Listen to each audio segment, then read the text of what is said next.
A warning that this report from our Middle East correspondent, Alistair Bunkle, filmed by our team in Gaza, contains images of the aftermath of the strikes and the body bags.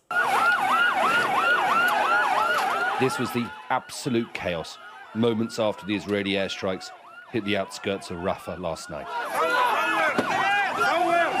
The injured are bundled into blankets and rushed to the ambulances as the fire continues to rip through the camp.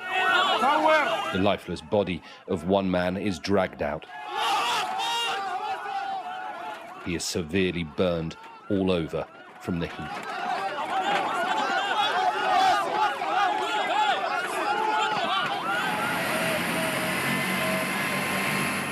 Firefighters wrestle the hoses and struggle to contain the fire. People had come here because they thought it would be safe. Last night, it was hell on earth.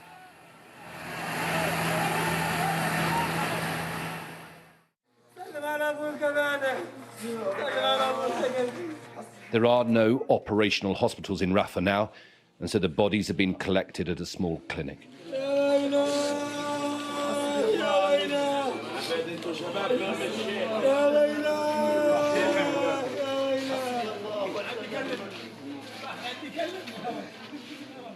2 words written on one bag: woman, child.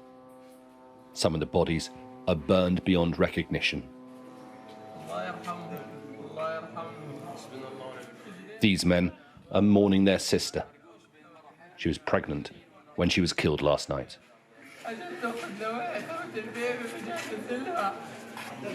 Abu Mohammed finds his daughter and writes her name Aya on the white body bag.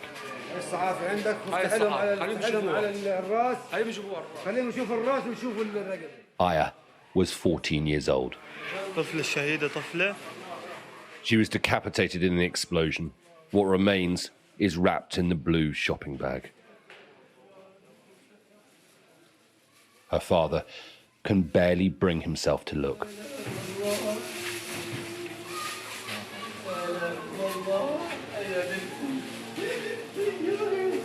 That's her there, he says, torn into pieces.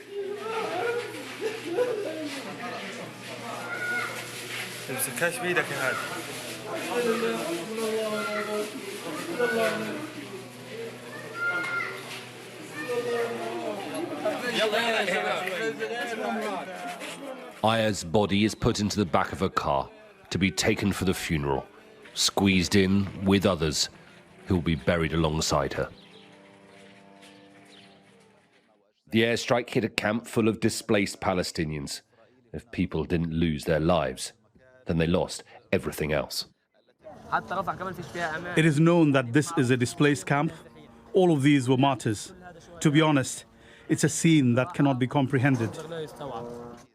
Israel says it targeted and killed 2 senior Hamas commanders, but admits the strikes caused the fire.